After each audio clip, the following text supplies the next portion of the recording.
Assalamualaikum warahmatullahi wabarakatuh.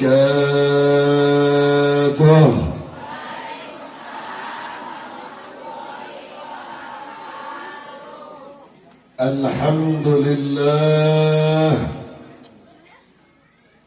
alhamdulillahi wasyukru ala kulli ni'matihil azimah wa alaihil jasimah haitsu anzala ilayna khayra kutubih wa arsala ilayna a'zama rusulih wa syara'a lana a'zama syara'i dinih. Asyhadu an la ilaha illallah wahdahu la syarika lah wa asyhadu anna Muhammadan 'abduhu wa rasuluhu alladzi la nabiyya wa la rasula ba'dah. Allahumma fassalli wa sallim wa barik wa majjid wa 'azzim wa syarrif wa karrim afdal as-salawati wa akramaha wa ashrafaha wa azkaha wa asfaha wa atamma taslim ala 'abdika wa rasulika sayyidina wa maulana wa syafi'ina nabiyyina Muhammadin wa ala alihi wa sahbihi wa man tabi'ahum bi ihsanin ila yaumil qiyamah. Amma ba'du, fa nas'alullaha subhanahu wa ta'ala fi mithli hadhihi al-munasabati al-mubarakati al-sharifati as-sa'ida asa anna Allah an yaj'ala jam'ana hadha jam'an marhuman mubarakan maghfuran mustajaba وأن يجعل تفرقنا من بعده تفرقا معصوما وأن يرزقنا فيه وبسببه فهم النبيين وحفظ المرسلين وإلهام الملائكة المقربين. فعسى الله أن يهدينا دائما أبدا إلى صراطه صراط المستقيم وأن يجعلنا من المؤمنين المتقين المفلحين المحسنين الفائزين وأن يدخلنا جنته جنات النعيم بحق سيد المرسلين والحمد لله رب العالمين. تقبل الله منا ومنكم fataqabbal ya karim. Setelah memanjatkan pujian dan pujaan serta rasa syukur yang tiada terukur kepada Allah Rabbul Ghafur, yang sudah barang tentu disertai dengan salawat dan salam serta kesejahteraan yang semoga terlimpah curah senantiasa kehadiran Rasul penutup Nabi terakhir yang cahayanya telah Allah ciptakan jauh sebelum Allah ciptakan langit bumi dengan seisinya. Yang karena diciptakan cahayanya, Allah ciptakan darinya seluruh apa yang ada di langit dan di bumi. Dialah satu makhluknya Allah Jalla wa'ala yang menjadi harapan kita semua dengan syafaatul uzma'nya di saat kita dihadapkan kepada pengadilan Allah di yaumul jaza. Yang tiada lain tiada bukan adalah kekasih kita, belahan nyawa kita tercinta, Habibuna wa syafi'una wa maulana Muhammad sallallahu alaihi wa ala alihi wa sahbihi wa sallam. Nah, selanjutnya ta'zim, takrim, ikram, ihtiram, rasa hormat dan juga kebanggaan yang disertai dengan kecintaan dari lubuk sanubari yang paling dalam. Saya sampaikan kepada segenap tuan-tuan guru kita semua, para alim ulama, para ajengan, para kiai, para ustadz, para da'i, para muallim, para mubalik, para murabbi, para pimpinan pondok pesantren, para pengelola majlis-majlis taklim, majlis-majlis zikir yang telah sama hadir pada kesempatan malam hari ini. Terkhusus kepada orang tua dan guru kita bersama yang tepat duduk di samping kiri saya, yakni Al-Mukarram Al-Muhtaram, yakni Al-Alim Al-Allamah Kiai Haji Nur Al-Mubin. Karena beliau ini salah satu anggota daripada Dewan Syuro Dewan Pimpinan Daerah Front Persaudaraan Islam Provinsi Jawa Barat, dan juga kepada segenap para alim ulama yang saya tidak sebutkan nama mereka satu persatu, namun tidak mengurangi sedikit pun hormat dan cinta kita kepada mereka. Bahkan mari selalu kita doakan semoga seluruh paku buminya langit dan bumi, di antara segenap dzurriyyatur Rasul, para habaib, para darah dagingnya Nabi, para pewaris Nabi, para alim ulama alimin yang terus berjuang banting tulang malam dan siang mencurahkan pikirannya, tenaganya, hartanya sampai mempertaruhkan nyawa untuk menegakkan agama, membangun bangsa dan negara. Kita doakan semoga mereka senantiasa selalu dan selama-lamanya diberikan kekuatan istiqamah di jalan Allah Subhanahu wa taala, diberikan keunggulan, kejayaan, kemenangan, keberkahan, perlindungan, keselamatan fid din wad dunya wal akhirah. Amin ya rabbal amin ya rabbal alamin. Selanjutnya juga penghormatan ini saya sampaikan kepada segenap aparatur pemerintahan, para penegak hukum sipilnya, TNI-nya dan juga Polri-nya, yang selalu juga kita doakan semoga seluruh aparatur pemerintahan di negeri kita, khusus umum di segenap negeri-negeri kaum muslimin, semoga Allah berikan kekuatan iman dan takwa kepada mereka semua, sehingga mereka bisa tampil menjadi umara yang adil, aparatur pemerintahan yang jujur dan amanah, yang betul-betul diberikan hidayah dan dengan taufiknya Allah untuk menegakkan syariat agama Allah Subhanahu wa taala, sehingga kebijakannya, keputusannya sama sekali tidak merugikan anak-anak bangsa kita, bahkan manfaat, maslahat bagi tegaknya Islam dan makmurnya kaum muslimin. Amin ya rabbal alamin. Selanjutnya penuh kecintaan, penuh kebanggaan, saya sampaikan apresiasi yang tinggi, ucapan terima kasih yang banyak, disertai dengan doa dari lubuk sanubari yang paling dalam. Jazakumullah sanal jaza, jazakumullah khairan katsira, wa 'azamallahu ujurakum, wa baraka fikum, wa syakarallahu sa'yakum, wa rafa'allahu syu'unakum fid din wad dunya wal akhirah. Kepada segenap jajaran kepanitiaan yang telah berbanting tulang berjuang untuk mensukseskan acara kita pada malam hari ini dalam rangka memperingati tahun baru Islam 1 Muharram 1446 Hijriah, yang disampaikan sambutannya dan diinisiasi langsung oleh beberapa komunitas. Ada komunitas Goes, ada komunitas Nopi, yang tadi ketua panitianya menyampaikan sambutannya depan kita semuanya, yaitu Al-Mukarram wal-Muhtaram Muslim Mubarak Bapak Haji Asep Hatta. Nah, kita doakan semoga yang mendukung full terselenggara dan suksesnya acara kita pada malam hari ini, baik itu dengan pikirannya, tenaganya, hartanya, bahkan dengan doanya, semoga dicatat oleh Allah menjadi amalan salihan, muslihan, maqbulan, mubarakan fid din wad dunya wal akhirah. Amin ya rabbal alamin. Dan semoga dengan berkah mahfalah mubarakah ini, kita semuanya yang berkumpul di tempat ini mendapatkan berkah dari Allah Subhanahu wa taala.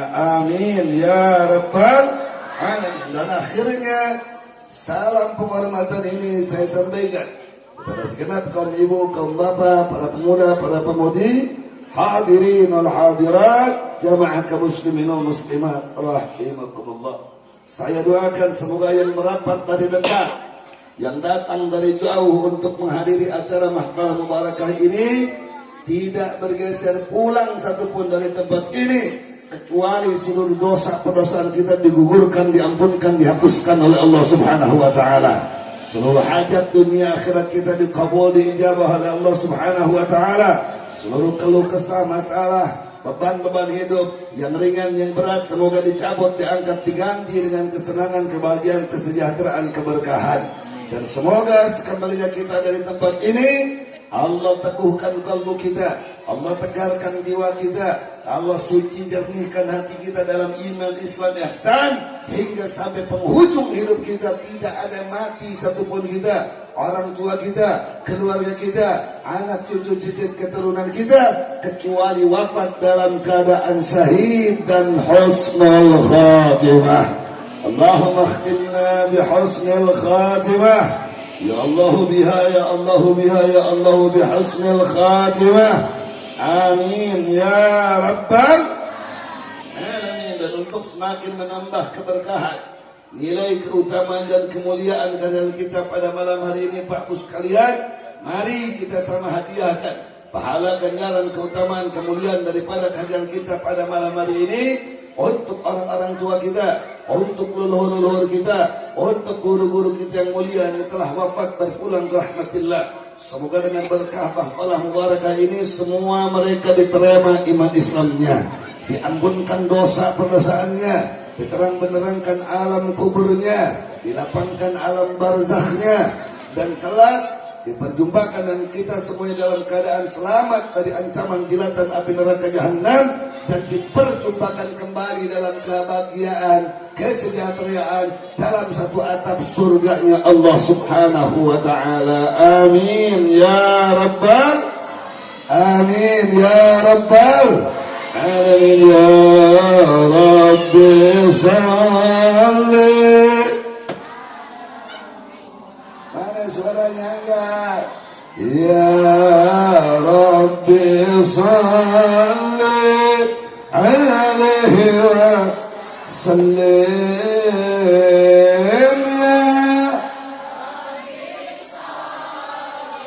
ya ala Muhammad ya salli alaihi wa sallim. Semuanya teriak ya rabbi salli ألف ألف صلاة وسلام عليك يا رسول الله. ألف ألف صلاة وسلام عليك يا صفوة الله. ألف ألف صلاة وسلام عليك يا حبيبنا يا حبيب الله. يا رب صل عليه وسلم يا رب بلغه الوسيلة يا رب خص بالفضيلة ربي وارض عن الصحابة يا ربي وارض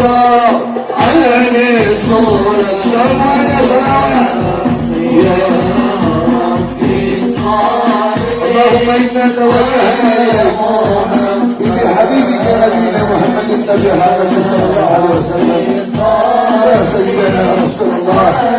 إنا توجهنا بك إلى نبيك في قضاء حاجاتنا.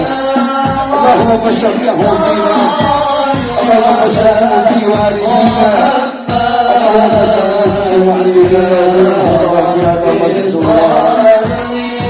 عليه وسلم يا ربي وارضى عن البشر يا ربي فارحم والدينا يا ربي فارحم والدينا. Sebutkan nama ibu masing-masing. Farham walidina ya Rabbi farham walidina Rabbi warhamna jami'an Rabbi warham kulla muslim. Semuanya ya Rabbi salli ala Muhammad ya Rabbi salli alaihi wasallam ya Rabbi salli ala Muhammad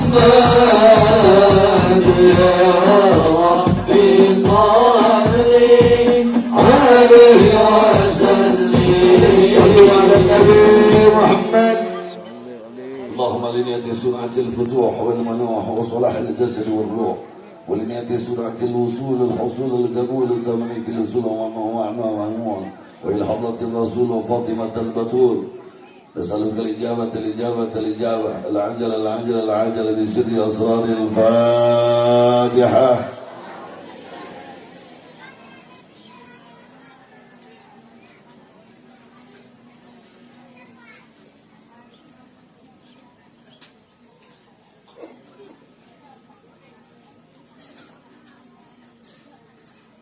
Nah, mahibatil kiram, pada kesempatan yang teramat sangat mulia ini, izinkan saya menyampaikan peringatan khusus untuk diri pribadi, khusus untuk sahabat-sahabat seperjuangan yang pada malam hari ini menghantarkan datangnya saya ke tempat ini, yakni keluarga besar Front Persaudaraan Islam Kota Madia Tasikmalaya.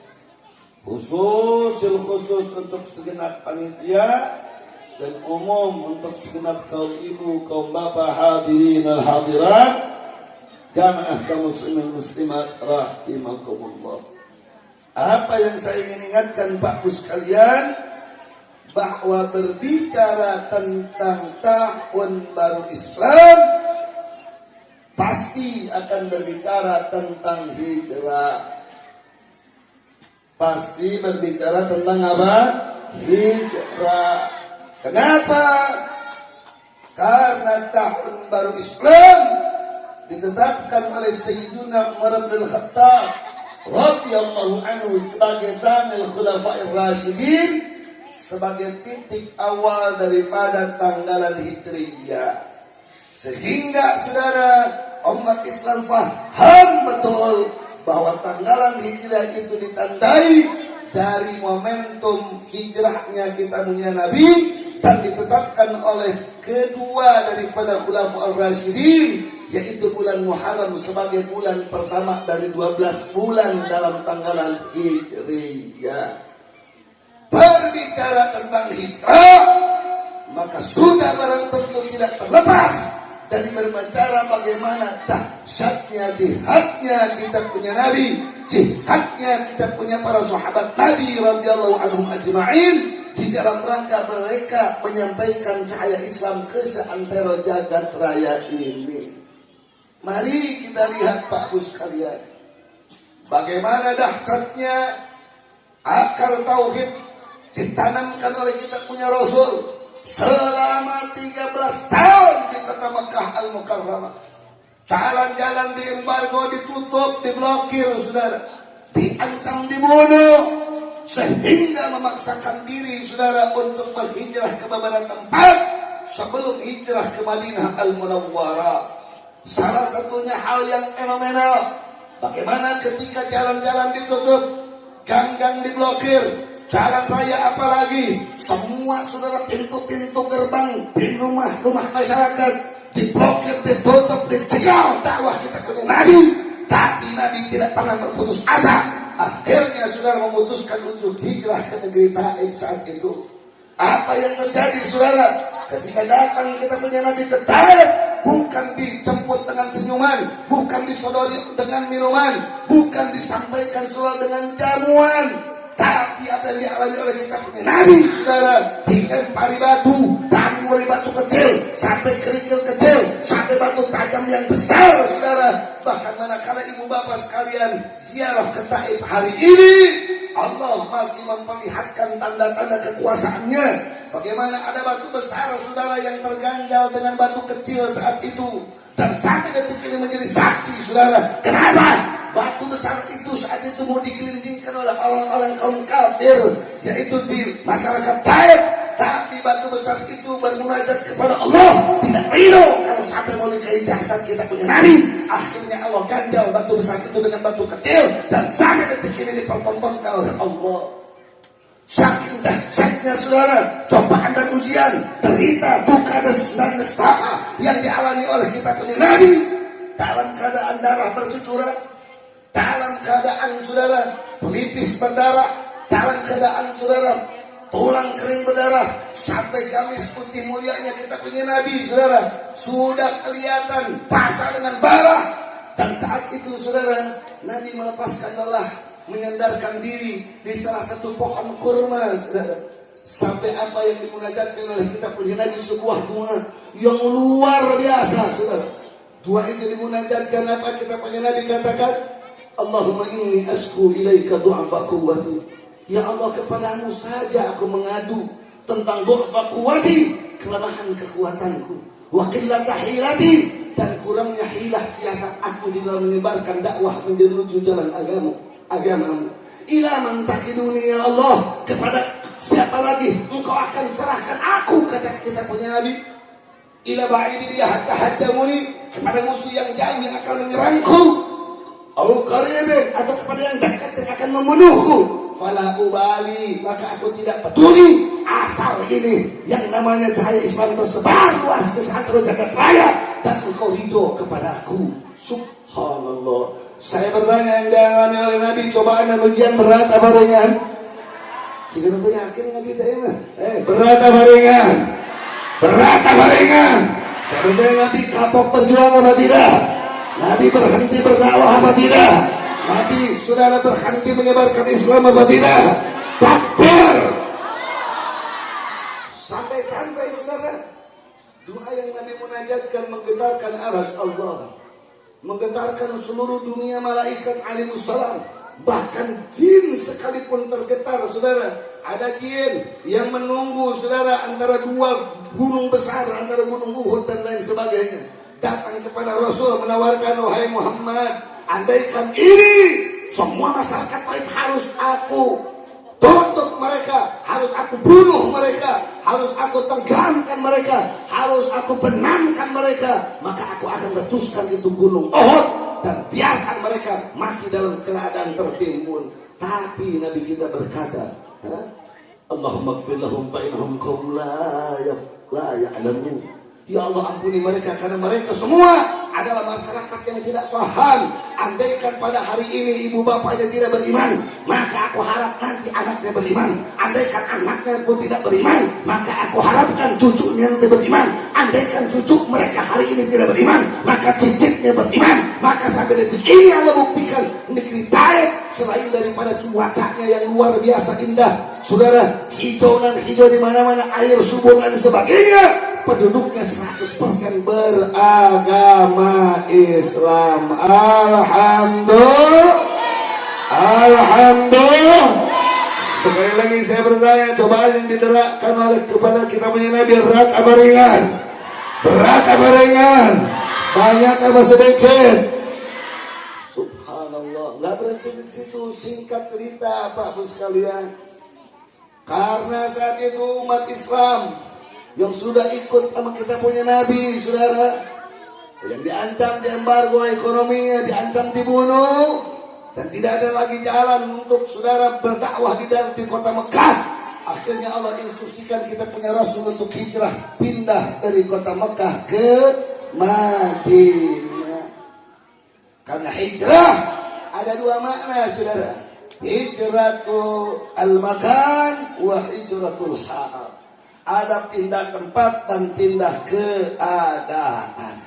Hati-hati Bapak sekalian, Nabi berpindah dari kota Mekah ke Madinah bukan karena takut dibunuh, bukan karena takut kehilangan harta dan nyawa, bahkan bukan karena takut kehilangan keluarga, tapi untuk menyelamatkan dakwah dan sekaligus untuk menyebarluaskan agama Islam lewat dakwah di kota Madinah. Jelas apa jelas?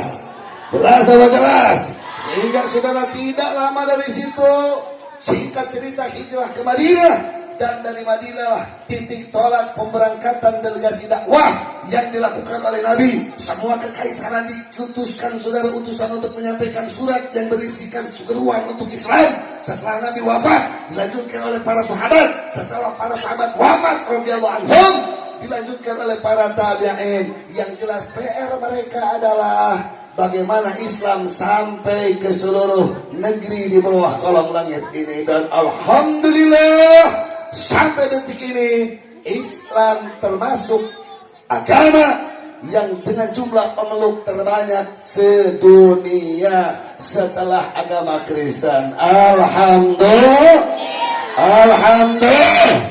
Saya bertanya, kira-kira perjuangan Nabi kita hebat apa tidak? Perjuangan para sahabat hebat apa tidak? Siap lanjutkan estafet perjuangan mereka? Takbir.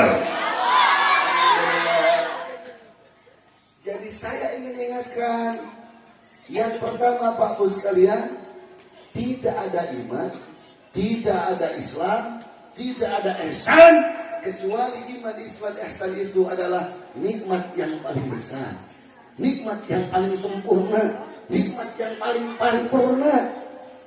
Saya ingin tegaskan kepada semuanya Pak Bu sekalian, tidak ada nikmat, tidak ada anugerah yang lebih sempurna, yang lebih paripurna, yang lebih dahsyat, yang lebih besar kecuali nikmat iman, nikmat Islam. Setuju semuanya? Setuju oleh semuanya? Baik, saudara. Yakin nggak nikmat iman lebih besar daripada nikmat apapun? Yakin nggak? Yakin nggak? Biar tambah yakin. Saya kasih contoh. Mau saya kasih contoh, Bu? Misalnya ibu-ibu kado putra tong seerteng 30. Sok protes. Ini misalnya ada murang kali sebenarnya gitu. Dulu ini protes. Misalnya ibu punya anak berapa tadi itu? 20. Di setiap budak boga budak 2, berarti itu sabaraha? 30.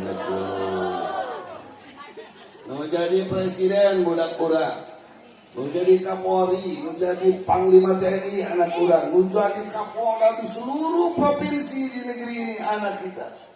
Yang menjadi Kapolres cucu kita, yang menjadi Kapolsek di seluruh negeri ini, saudara menjadi Danrami di seluruh negeri ini, cucu cicit keturunan kita. Tapi kita murtad, tapi kita kafir, tapi agama kita rusak, tapi akidah kita acak-acakan. Saya bertanya, apa bisa anak kita yang jadi presiden selamat kita dari neraka? Bisa apa tidak? Bisa apa tidak? Sudah yakin aja kita. Kalau kita boga anak jadi presiden, terus kurang kafir, budak kurang murtad, budak kurang fasik, budak kurang sudah rusak akidahnya. Saya bertanya, apa bisa menyelamatkan kita dari neraka? Bisa apa tidak? Bisa apa tidak? Gimana yang lebih hebat, nikmat iman apa pangkat? Nikmat iman apa pangkat? Nikmat iman apa jabatan? Nikmat iman apa jabatan? Jadi kalau ada orang yang menjual imannya, menjual Islamnya demi pangkat, demi jabatan, orang-orang seperti itu kira-kira pintar apa bodoh? Cerdas apa tolol? Jenius apa bahlul? Dia muslim, dia mukmin, saudara. Dia jadi aparat, dia jadi polisi, jadi dia tentara. Mbahnya, komandannya, pimpinannya suruh menangkap ajengan, suruh menangkap kiai, ini akan naik pangkat, terus dia tangkap ajengan, dia tangkap kiai, dia tangkap saudara abaib dengan menjual imannya, menjual Islamnya demi pangkatnya, demi jabatannya. Saya bertanya, makhluk macam begitu kira-kira pintar apa bodoh? Cerdas apa tolol? Jenius apa bahlul?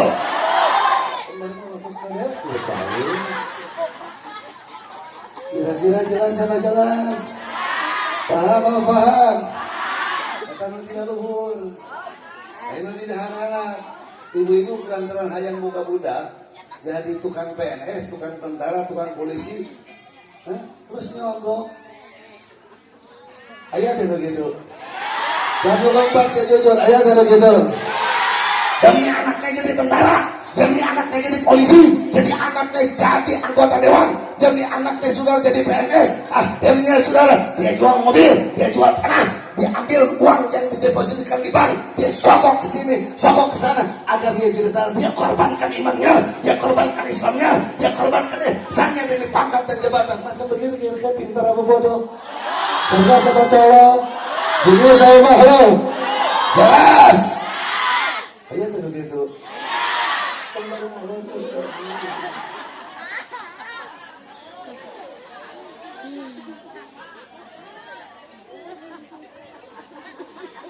Diturutannya pembela luhur kemarin rek pilpres, kelilingnya tanggal November ya. Rek pilgub, rek pilkada, pemilihan bupati, wali kota se-Indonesia, pemilihan gubernur. Oh, karena demi pangkat, demi jabatan, saudara, luar biasa. Dia bawa beras, dia bawa mie instan, dia bawa bansos dengan kedok bansos, dia sogok masyarakat. Dia terbaruaskan, saudara, dia jual konsep demi pangkat dan jabatan. Bahkan, saudara, dia korbankan saudara konsep tersebut, dia tumpah tipu kepada masyarakat. Begitu ayat begitu. Begitu ayat begitu. Nah, dengan bansos yang sebaruaskan ada nggak yang begitu? Nah, saya ingin ingatkan bagus sekali, bansos itu milik rakyat. Betul. Bansos itu dari duit rakyat. Betul. Bansos itu adalah keringat rakyat. Betul. Jadi kalau luas kalian disebarkan bansos, jangan merasa terikat untuk memilih, saudara. Kenapa? Karena bansos adalah duit rakyat, bansos itu adalah keringat rakyat, bansos itu adalah tenaga rakyat. Sehingga siapapun yang memberikan bansos kepada masyarakat, masyarakat haram untuk terikat untuk memilih kepada siapapun, saudara. Kira-kira jelas apa jelas? Jelas apa jelas? Itu ya, calon gubernur, calon bupati, lebar-lebar bansos, makan siang gratis, saudara. Terus nyuruh-nyuruh, maksa-maksa buat memilih salah satu calon, saudara. Saya bertanya, yang macam begini kira-kira pintar apa bodoh? Cerdas apa tolol? Jujur saya bahlul. Calon gubernur, calon wali kota, calon bupati, tebogoh sebenarnya iman nama, tebogoh sebenarnya Islamnya, tebogoh sebetulnya sholatnya, tebogoh akidahnya, gaul dengan kakar harita. Jauh dengan ulama yang kekera harita, bagian ke pasaran tren yang kekera harita, kira-kira pilih ulah. Bener ya, pilih ulah. Dukung apa jangan. Terus dibarengkan duit sejutaan ewang, pilih ulah. Nah, pilih ulah. Terus dibarengkan beas, 50 kilo ewang, pilih ulah. Pilih apa jangan? Jangan. Duitnya ambil apa jangan?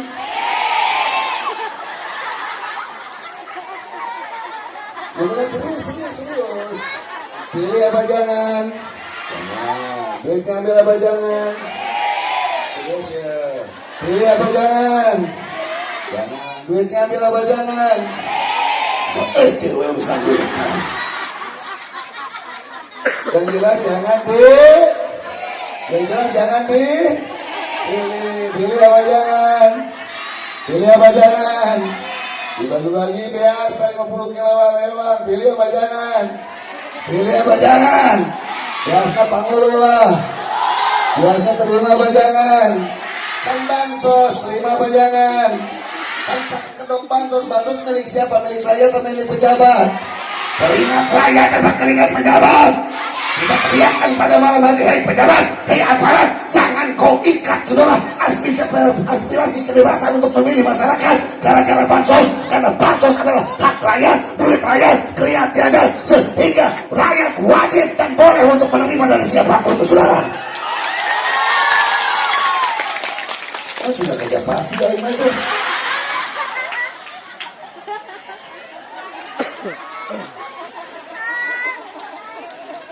Jadi lagi sama mana yang lebih dahsyat, nikmat iman apa harta, nikmat iman apa pangkat, Islam apa jabatan. Orang Tasik siap pertahankan iman, siap pertahankan Islam, siap pertahankan ihsan. Takbir. Kira-kira jelas, paham? Jadi iman Islam ini lebih mahal daripada harta. Percaya nggak? Contoh, misalnya ibu boga sagunung emas. Amin kita sudah ngomong. Sagunung didian tina emas, boga pasir didian tina perak, boga amparan tanah didian tina bintang permata. Tapi kita murtad, tapi kita kafir, tapi kita musyrik, akidah kita rusak. Saya bertanya, gunungan emas itu bisa selamatkan kita dari neraka apa tidak? Hamparan tanah yang terbuat dari intan dan perak permata bisa selamatkan kita dari neraka apa tidak? Bisa apa tidak? Jadi mana yang paling berharga, saudara? Iman apa harta? Islam apa harta? Ihsan apa harta? Yakin? Takbir. Jadi kalau ada orang yang mengorbankan imannya demi harta, mengorbankan Islamnya demi harta, orang macam gitu, kira-kira pintar apa bodoh? Cerdas apa tolol? Jenius apa bahlul? Sallu ala Nabi Muhammad. Jadi poin pertama, saya ingin pertegas khusus kepada diri pribadi, umum kepada ibu bapak sekalian, dan tanamkan di dalam hati, sampaikan seluruh kepada istri, kepada suami, kepada anak, kepada keluarga. Hati-hati nak, hati-hati keluarga. Tidak ada nikmat yang lebih hebat, tidak ada anugerah yang lebih dahsyat kecuali bersamayangnya iman di dalam jiwa, kecuali bergantungnya Islam di dalam kalbu, kecuali naiknya keisanan di dalam hati. Yang itu harus kita pertahankan. Kepala jadikan kaki, kaki jadikan kepala. Tidak peduli saudara dalam keadaan senang ataupun dalam keadaan tidak senang, aman ataupun perang. Yang jelas, walaupun kita berdarah-darah, wajib untuk pertahankan iman Islam sampai mati, saudara. Kira-kira jelas apa jelas?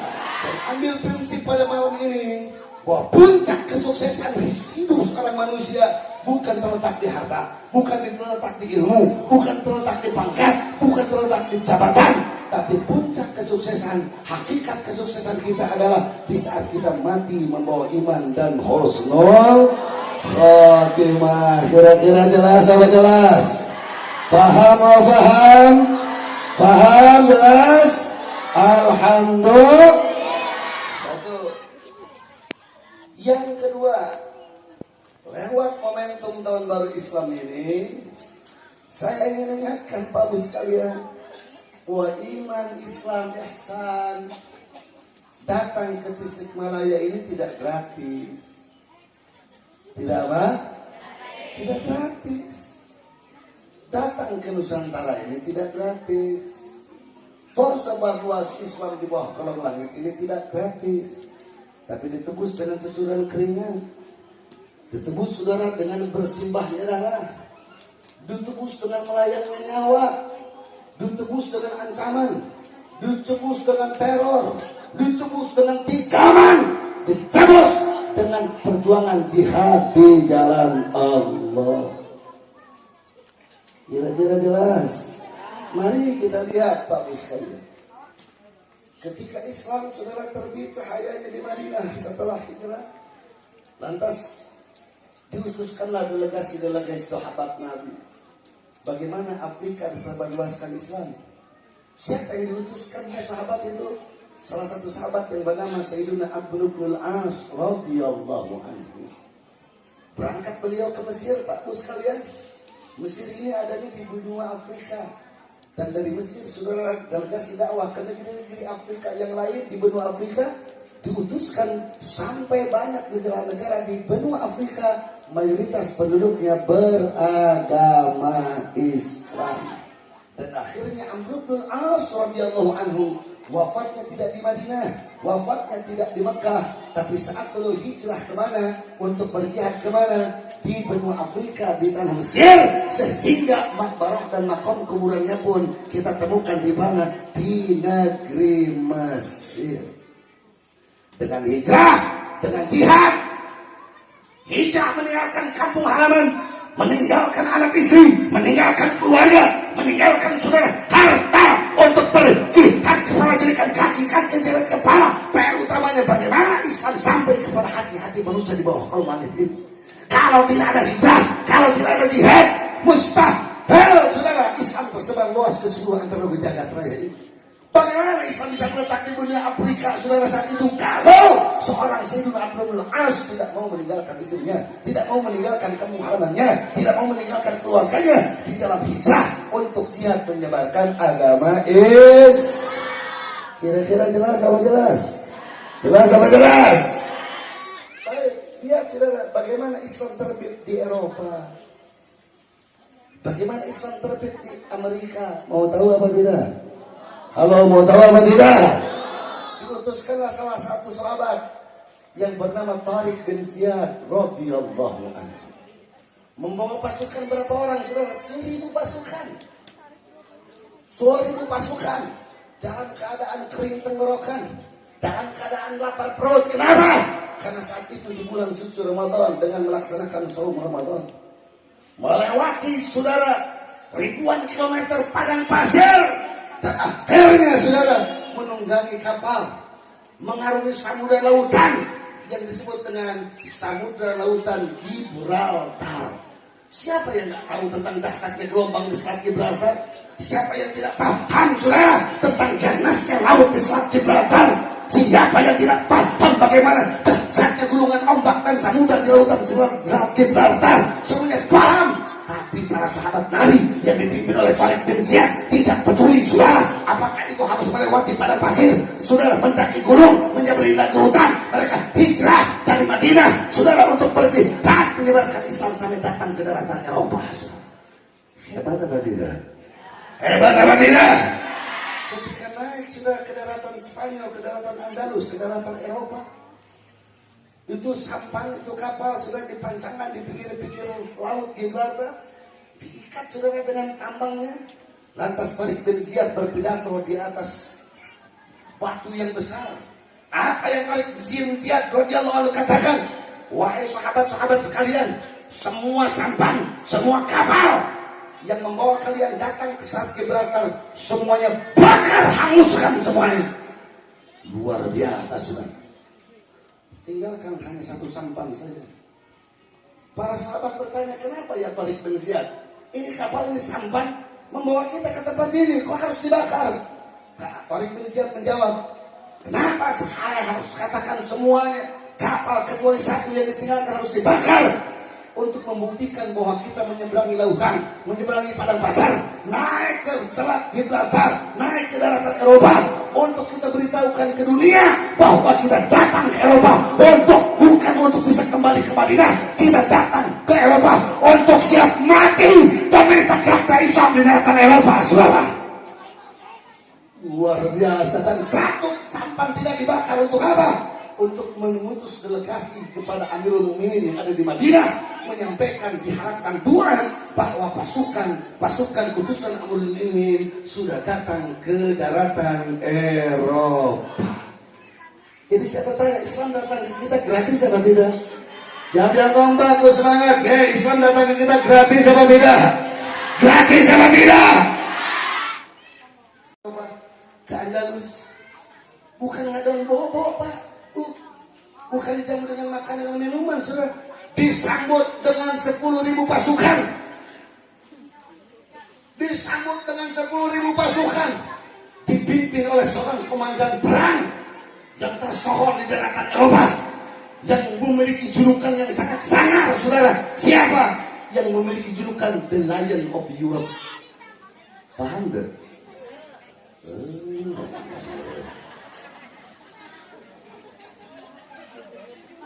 Adi lion ke singa, lain ucing. Adi Europe di Eropa itu orang punya julukan singa daratan Eropa karena saking sering memimpin peperangan dan tidak pernah kalah. Siapa namanya? Lodwig namanya. The Lion of Europe. Bahwa pasukan bukan 1.000, 10.000. Berarti satu sahabat melawan 10 musuh, saudara. Dipimpin oleh kucing, kulayan, kusinga daratan Eropa. Siang malam bertempur, saudara. Apa PR mereka ketika hijrah ke Eropa untuk jihad, siap bertaruh nyawa asal Islam, saudara, terlebih di daratan Eropa.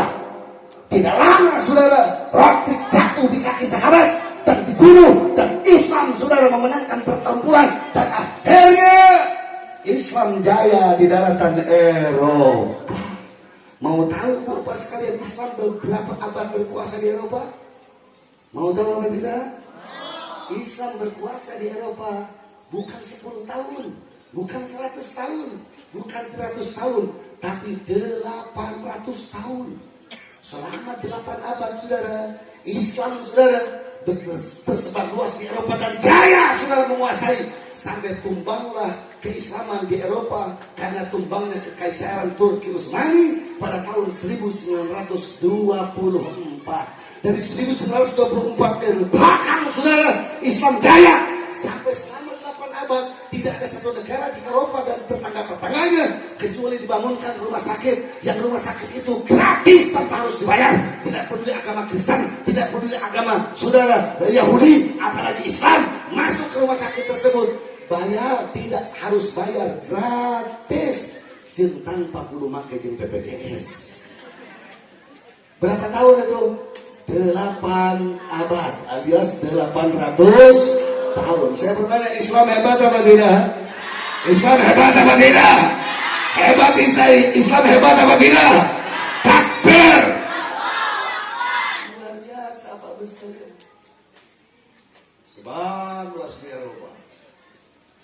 Begitulah kerajaan-kerajaan Islam, dinasti Umayyah, Abbasiyah sampai terakhir, yaitu dinasti Turki Utsmani yang tumbang runtuh pada tahun 1924. Saya tidak akan panjang-panjang bagaimana tumbangnya itu Turki Utsmani, karena bila ada kesempatan nanti harus tahu kenapa Islam bisa tumbang di Eropa, saudara.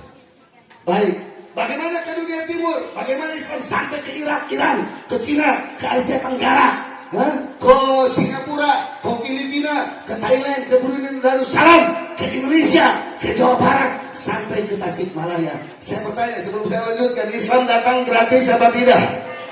Islam bisa sampai kepada kita gratis apa tidak? Siap pertahankan Islam? Siap pertahankan iman? Takbir! Sebelum saya lanjutkan Bapak sekalian, Kiai Mubin dan juga para kiai semuanya, 2023 ini kita mesti miris. Menurut kalau kapan maksud nanti di 2023 mau total. Tapi artinya 2023 ini yang lalu itu kita miris. Kenapa? Kenapa saudara? Karena negara dengan jumlah umat Islam sedunia yang tadinya Indonesia tergeser hari ini saudara menjadi nomor 2. Dari mulai tahun 2023 yang lalu, yang 2022 sampai ke belakang, negara yang paling banyak jumlah umat Islamnya di bawah kolong langit ini adalah Indonesia. Tapi dari 2023 sampai detik ini, ternyata jumlah umat Islam Indonesia tergeser kuantitasnya oleh Pakistan. Hari ini negara yang paling banyak umat Islamnya di bawah kolong langit ini adalah negeri Pakistan. Innalillahi. Sehingga acara semodel ini saudara sangat-sangat penting untuk menyampaikan kepada anak-anak muda. Tidak ada nikmat yang paling besar, tidak ada anugerah yang paling dahsyat, tidak ada nikmat dan anugerah yang paling paripurna kecuali imanmu, kecuali Islammu, kecuali ihsanmu. Maka pertahankanlah kepala jadi kaki-kaki jadi kepala, walaupun darah dan nyawa yang jadi taruhannya, saudara. Ini udah tergeser. Bagaimana Islam datang ke dunia timur? Diutuslah salah satu sahabat ahli pemanah, namanya saudara adalah Sa'ad bin Waqqas radhiyallahu anhu.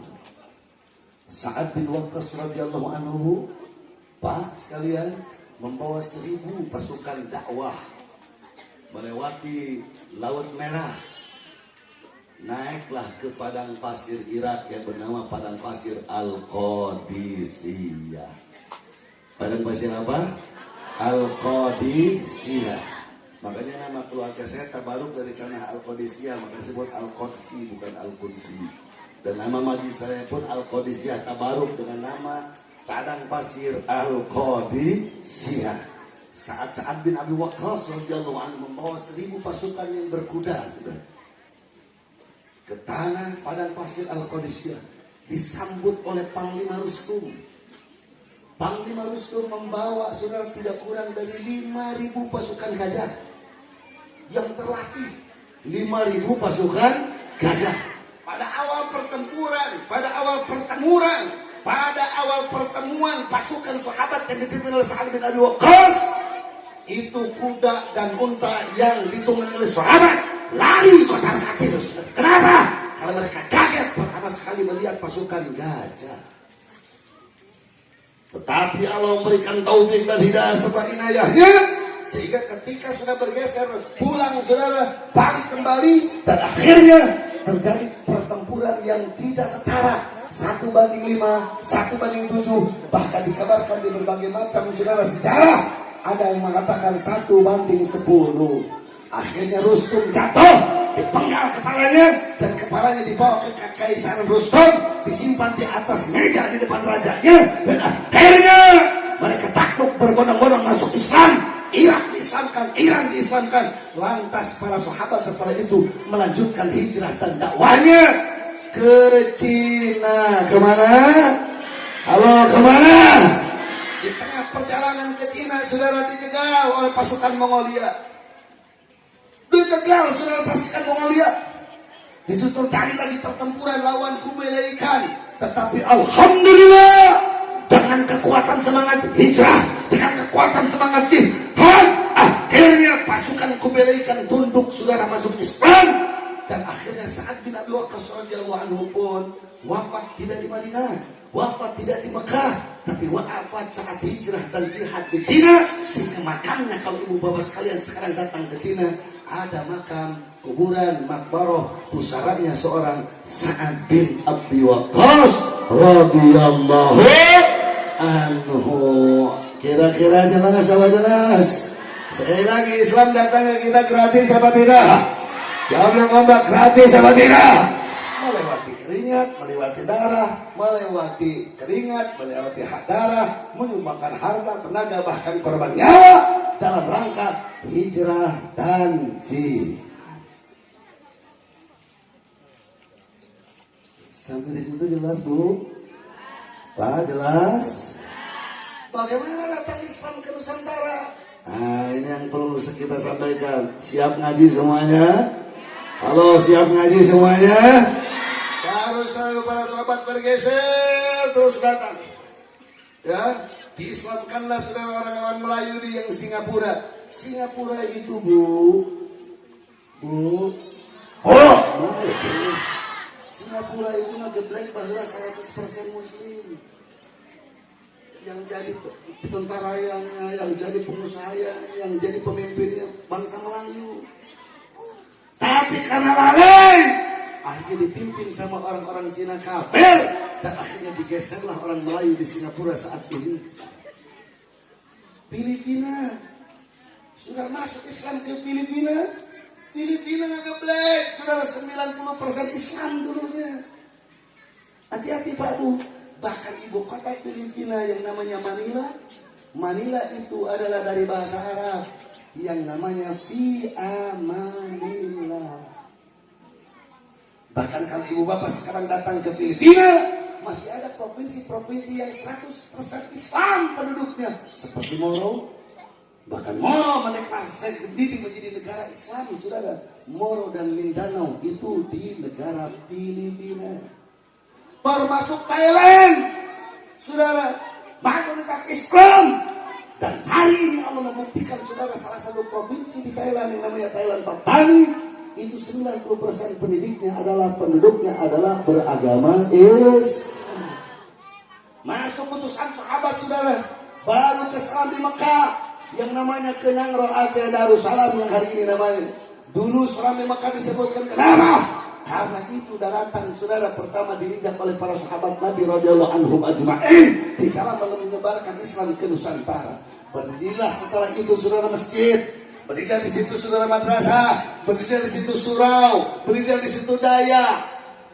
Daya, kalau di Aceh itu pesantren itu bukan pesantren, daya. Apa? Lain daya. Daya.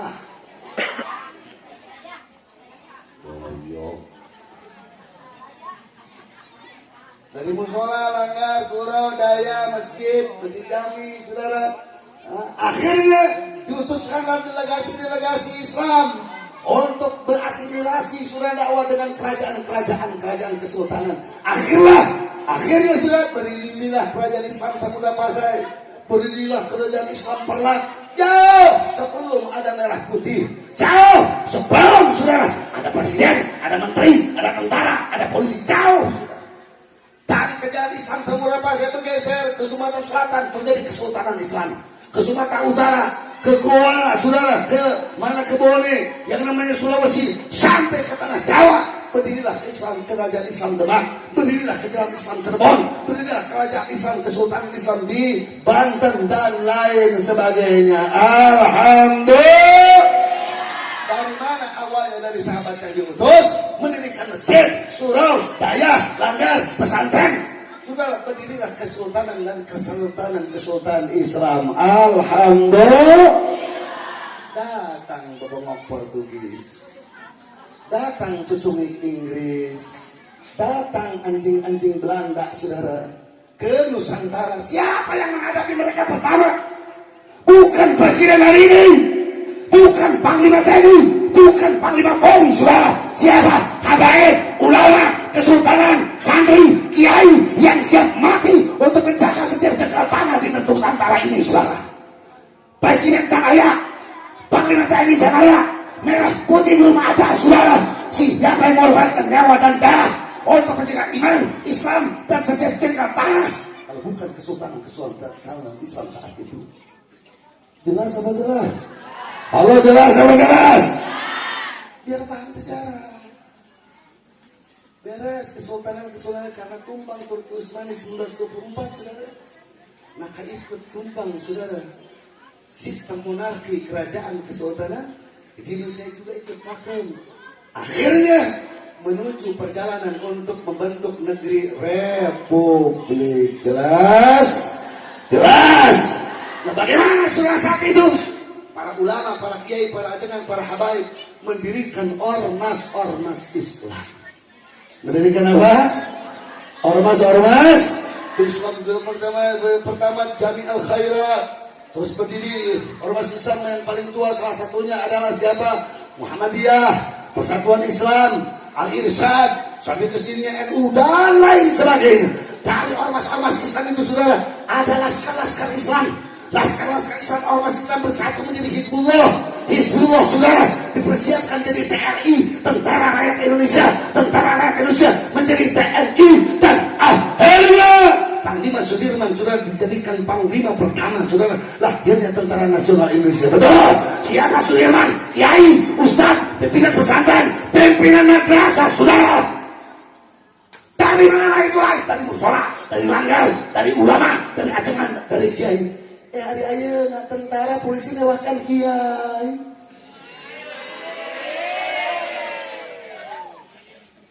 Kacang lupa kulit, saudara.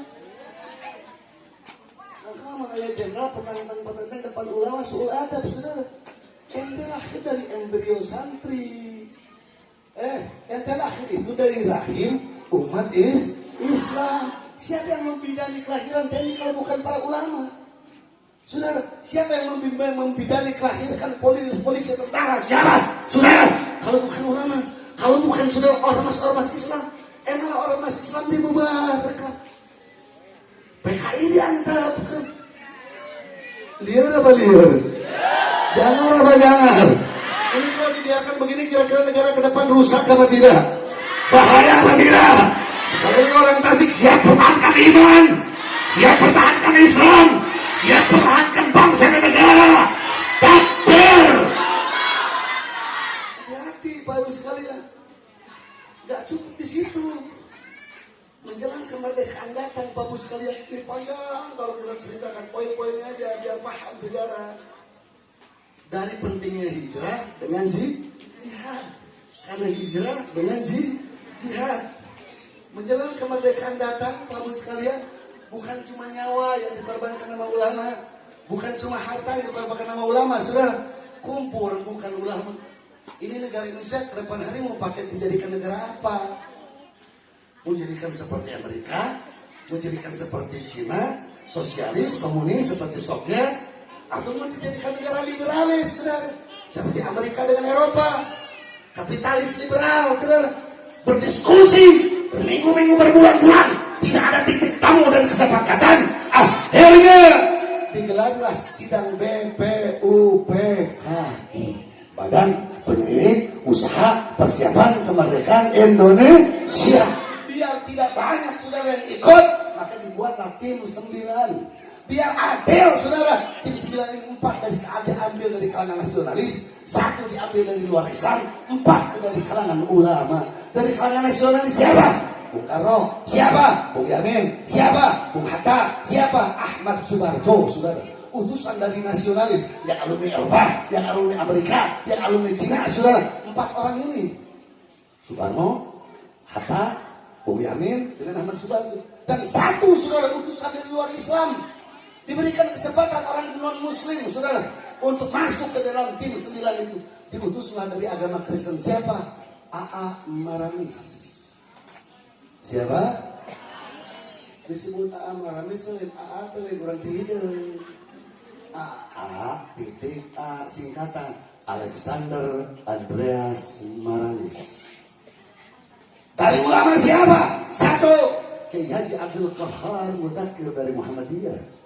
2 Kiai Haji Wahid Hashim dari NU. 3 Kiai Haji Agus Salim saudara dari Syarikat Islam. 4 Abi Kusmo Cokro Sujoso yang tidak bukan keluarganya, guru bangsanya itu keluarga besarnya Cokro Aminoto. Berdebat saudara, bagaimana ini kita ke depan punya negara, harusnya seperti apa, dasar negaranya seperti apa, undang-undangnya seperti apa. Akhirnya singkat cerita disepakatilah tanggal 22 Juni. Tanggal berapa?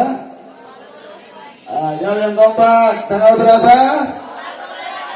Yang makin serba anak-anak muda mesti tahu tanggal berapa? 1 Juni apa 22?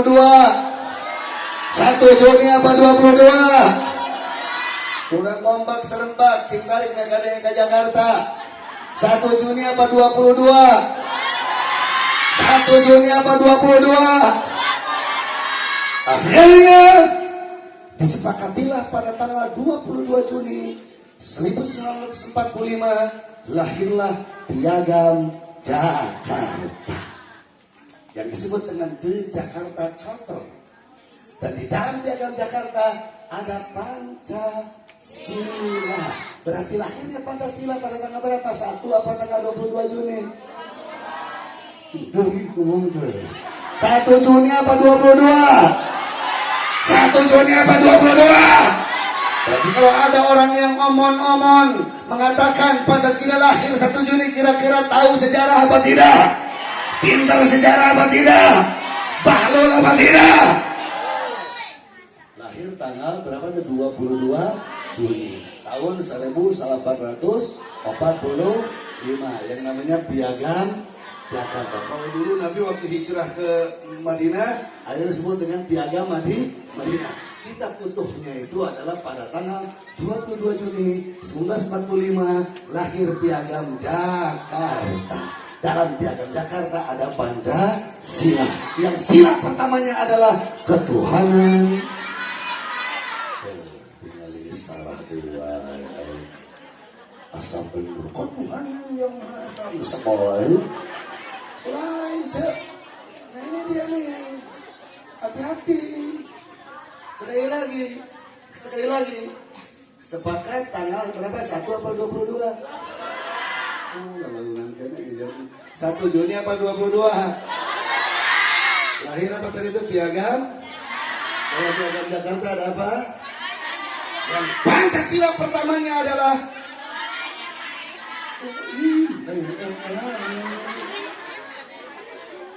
dengar, kamu kan salahnya. Sila pertama pada Pancasila 22 Juni 1945 adalah ketuhanan dengan kewajiban menjalankan syariat Islam bagi pemeluk-pemeluknya. Oh, melongos ya. Coba saya kata biar paham ini anak-anak muda, jangan mau dikadalin sama para pengkhianat negara bangsa, saudara. Itu tercatat di monumen nasional, ya. Piagam Jakarta dengan Pancasilanya lahir 1 Juni apa 22? Di dalamnya ada apa? Pancasila. Sila pertamanya adalah katakan semua ya ketuhanan.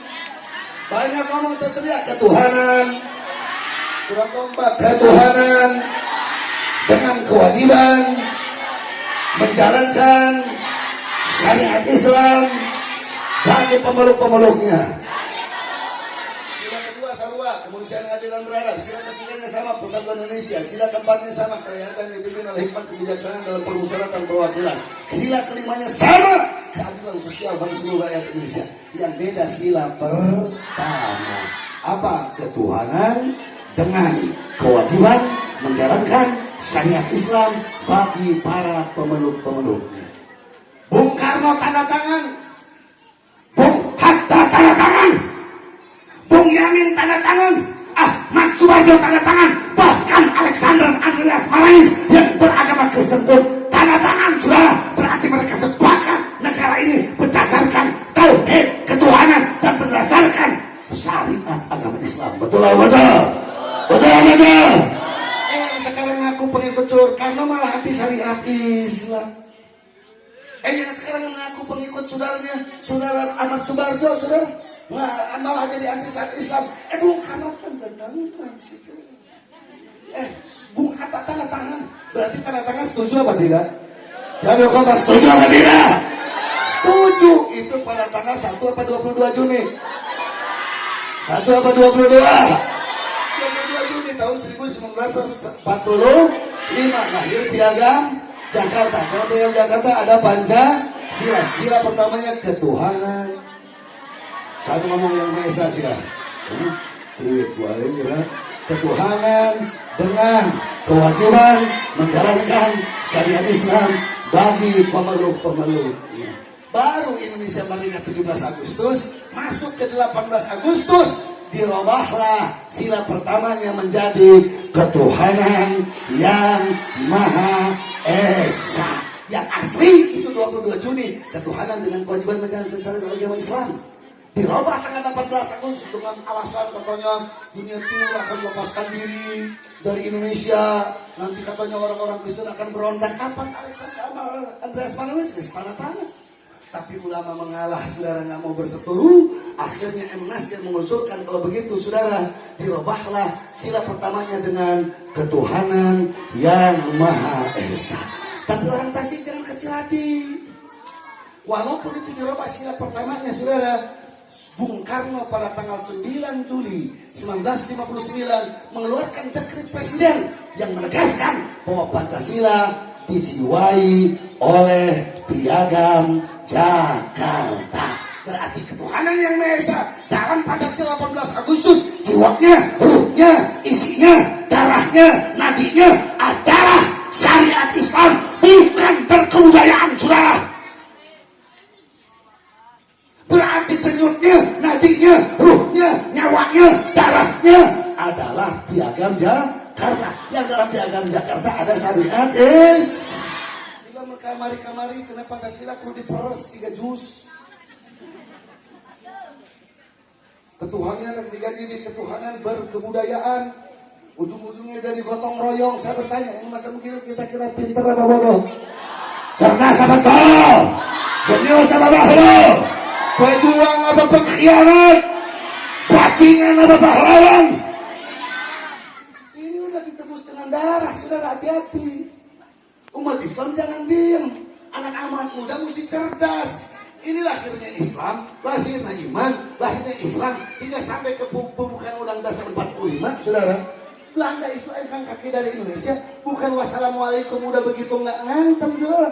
Ribuan bahkan jutaan masyarakat sudah jadi korban harta kekayaan, saudara. Bahkan kalau mau tahu, saudara, dana untuk revolusi dari mana? Kalau bukan dari kesultanan menyumbangkan emasnya.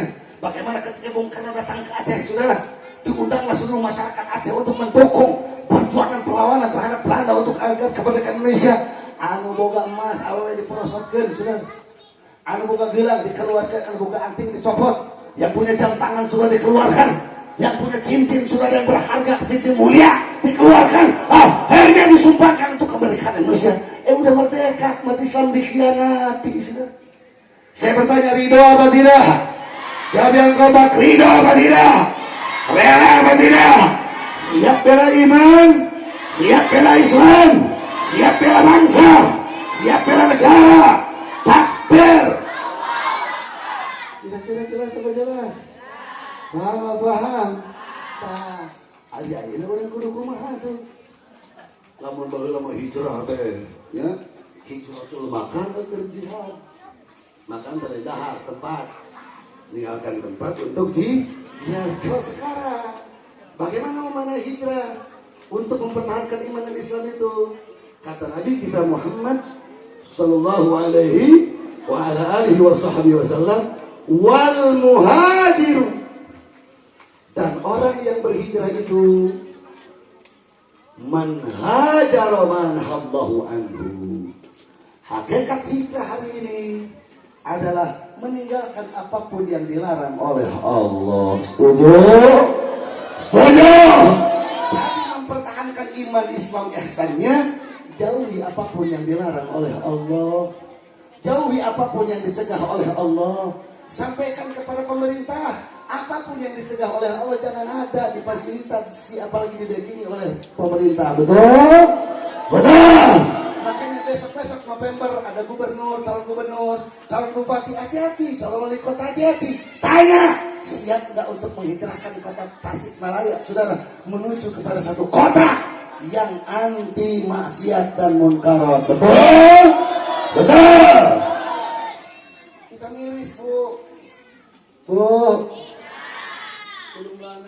lama ada oknum polisi perempuan, suaminya polisi juga, beres melahirkan, salaknya diduruk, dibakar sudah.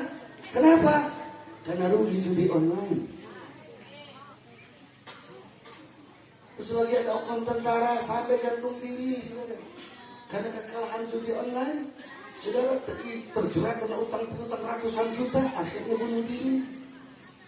Dan hari ini saudara, anggota dewan dari mulai pusat sampai detik ini sampai ke daerah, ada yang 300 juta, ada yang 1, sekian perputaran mereka judi online. Luar biasa. Yang datang ke rumah saya, saudara, orang-orang tua yang nangis karena rumahnya mau diambil sama rentenir gara-gara saudara mantunya judi online. Puluhan ratusan, saudara, anak mantu yang menggadaikan BPKB mobil kendaraan mertuanya, saudara, lantas tiba-tiba datang saudara untuk mau ngambil kendaraannya. Kenapa? Karena terlibat judi online. Kasih solusi. Solusinya apa? Hijrah. Pindahkan hijratul hal. Pindahkan keadaan yang penuh dengan murka Allah menjadi keadaan yang penuh dengan rahmat Allah. Keadaan yang dibenci oleh Allah menjadi keadaan yang dicinta oleh Allah. Keadaan yang diharamkan oleh Allah menjadi keadaan yang disunnahkan bahkan diwajibkan oleh Allah. Setuju? Setuju? Kira-kira judi online bahaya apa tidak? Bahaya apa tidak? Bahaya apa tidak? Dia malah resolusinya temu aneh. Korban judi online nanti kita akan kasih bansos. Lihat apa lihat? Gelo apa gelo? Saya bertanya, orang fakir miskin yang nggak punya rumah di Indonesia banyak apa sedikit? Yang dia kompak, orang fakir miskin yang nggak punya rumah di Indonesia tapi soleh, suka ke masjid, suka ngaji, ada apa banyak? Ada apa banyak? Anak yatim yang putus sekolah, ada apa banyak? Itu yang mesti dikasih bansos. Bukan orang yang penjudi online, saudara. Itu kan korbannya biar tidak stres. Urusan dia, saudara. Kenapa? Karena masih banyak rakyat yang melarat, rakyat yang tidak bisa sekolah, rakyat yang tidak bisa kuliah, rakyat yang ngontrak seumur-umur, rakyat yang tidak punya rumah. Hei, prioritaskan bansos untuk rakyat, saudara, bukan untuk korban judi online, bangsat. Oh Allah, kira-kira jelas apa jelas? Paham apa paham? Pakai otak anak-anak waras gitu ya. Kalau mau aja, dia jadi korban judi online. Terus itu tidak ada bansos, kira-kira waras ente? Liar ente? Jangan ente? Hari kena marah, karena saya lagi arantep kan?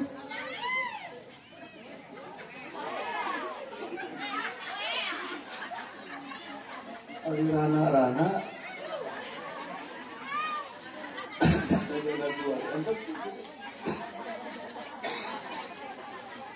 Sekarang ini ibu-ibu menjelang penerimaan masukin anaknya daftar ulang sekolah. Betul apa betul? Daftar ulang pesantren. Jalanan kan rumah tak ampun. Lalu sudah. Anu udah tinggali maranyun lagi. Anu merosotkan gelang. Tujuan demi anak sekolah. Korban judi online malah dikasih bansos. Mana gitu aja ini. Jangan, saudara ini jangan. Ini, saudara, cukong judi online itu memiliki kekuatan politik internasional. Jangan gitu. Jangan misalnya di Singapura, jangan saudara bandarnya mana di Cina, jangan bandarnya di Eropa, jangan bandarnya di Amerika. Jangan tutup ya ladang gua. Kan gua udah sombong kalian, kalau dikasih upeti. Jangan begitu, saudara. Andaikan itu terjadi, saudara, ada keterlibatan aparat pejabat saudara yang menjadi backing cukong asing dan asing. Demi Allah, kami rakyat Indonesia tidak ridho dunia akhirat. Kami akan hisab di hadapan pengadilan Allah Subhanahu wa taala, saudara. Takbir.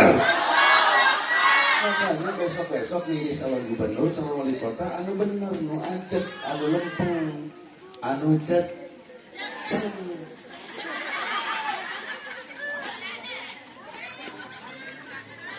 Kira-kira jelas. Saudara, perzinahan sekarang ada apa banyak? Anak-anak sekolah sekarang yang terindikasi sudah hilang kesucian dirinya, saudara. Dari mulai tingkat SMP itu pernah diadakan, saudara, survei oleh Komisi Perlindungan Anak. Itu dari satu kelas anak-anak SMP, saudara, yang sudah hilang kesuciannya, saudara, tidak kurang dari 60 sampai 70%. Kenapa? Karena penyakitnya di sini.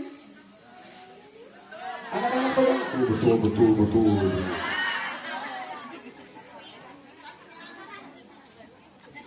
Dan aneh bin ajaibnya pernah ada menteri kesehatan turun ke sekolah-sekolah. Merek solusinya yang luar biasa adoptif, sudah. Apa solusinya? Bukan hijrah solusinya. Apalagi dia jauh. Anak-anak budak SMP, budak SMA pilih aranjeun badai hubungan badan bios. Pokoknya mah asal pakai kondom. Astagfirullah. Saya bertanya solusi macam begini gila atau tidak? Gila apa tidak? Akhirnya saudara kunjungan menteri sambil membagikan alat kontrasepsi. Solusinya hidupnya balawun. Pacaran Dudi musuh.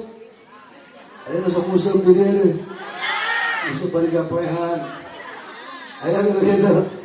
Belum lagi rentenir saudara yang masuk ke kota-kota kampung-kampung. Rentenir masuk terjadi. Masuk ke rentenir. Ubang ilmu. Tanda tangan salaki dipalsukan. Demi mali kulkas, astagfirullahaladzim. Bu, tahu nggak dosa besarnya kita terlibat dalam renten? Tahu nggak? Kata Rasul ini sesungguhnya riba pada renten itu tis'ina babat ada 99 pintu gerbang dosa. Jadi sekali ibu minjem dari rentenir, apalagi ngarentenkeun, ada abi manteu ngarentenkeun mah ngomongin dia manteu, ngan syukur nganteu.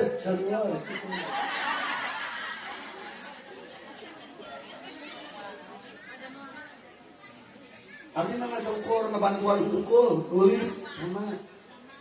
Berarti Anda sudah membukakan 99 pintu gerbang dosa. Dari 99 pintu gerbang dosa yang dibuka karena jasa renten, wa adnaha, dan yang paling ringan dari 99 dosa tersebut, ka'ayyatir rajulu bi ummihi, seperti dosa anak menzinahi ibunya sendiri. Itu dosa yang paling ringan dari renten, semisal setara dengan anak yang menzinahi ibunya sendiri. Pantesan ini keberkahan dicabut oleh Allah. Hijrah itu intinya tinggalkan apa yang diharamkan oleh Allah. Kira-kira jelas apa jelas? Faham atau faham? Nah, selanjutnya penutup dari apa yang saya ceramahkan. Kali ini sudah jam 10. Tanggal jasa ini nggak boleh lewat waktu ini jam 10. Nah, kesimpulan dari apa yang saya ceramahkan, Bapak sekalian, kita hayu mari sepakat untuk menjaga iman dengan Islam. Baik itu dalam konteks kebangsaan yang dasarnya iman Islam UUD 45 dan Pancasila 22 Juni 1945, yang 18 Agustus yang dijiwai oleh Piagam Jakarta. Jelas atau jelas? Dengan apa? Dengan tinggalkan apa yang di perbuatan maksiat yang dilarang oleh Allah. Dan sebagai penutup, ini Islam diantarkan oleh para alim dan ulama. Betul? Diantarkan oleh para darah daging Nabi keturunan Rasul. Betul? Maka kata Rasul, man lam yashkurin nas lam yashkurillah. Barang siapa yang tidak menghargai jasa manusia, maka dia tidak sempurna syukurnya kepada Allah. Ibu sekarang bisa sholat, bapak sekarang bisa dengar azan, di mana-mana jujur musola aja masjid, itu jasanya para keturunan Rasul, itu jasanya para darah daging Nabi, itu jasanya para pewaris Nabi, para alim ulama dari mulai zaman sahabat sampai detik ini. Tong jauh-jauh anu katingali bungkeleun payunan urang, tingali ustaz-ustaz anu ngajar-ngaji di madrasah, tingali padulikeun ajangan-ajangan ke yang ngajar saudara anak-anak kita di madrasah, di musola, di masjid. Dan jangan punya sekali-kali patokan ulama yang kita manuti adalah ulama TV, jangan. Ulama-ulama yang masuk, jangan. Tingali anu pantel suhunan urang heula.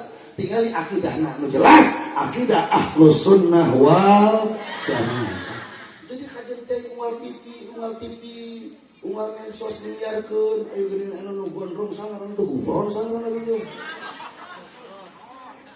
Waktu jeung bisa ngomong ngobrol jeung sirup. Terus video call jeung malaikat.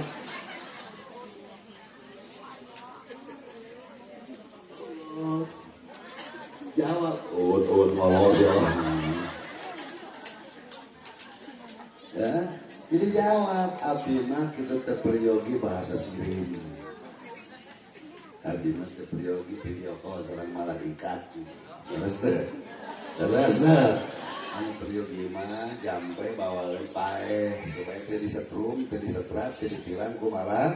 Dipakai naon video call teh ada teu ditilang ku malaikat betul? Betul. Tapi diajengan kiai, ustad, ormas, pesantren, musola, langgar, masjid, thariqah, nu ajeg, pancet, jeceng, lempeng dina akidah Ahlus Sunnah wal Jamaah. Setuju? Setuju? Setuju? Takbir. Terus kalau sekarang ibu bapak pusing dengan gonjang-ganjing nasab, nasab Alawi mungkab, kata Imam CS dan sebagainya, mau tahu jawabannya? Mau tahu jawabannya? Wes tong dipadulikeun, anu dipadulikeun mah guru-guru urang, leres teh.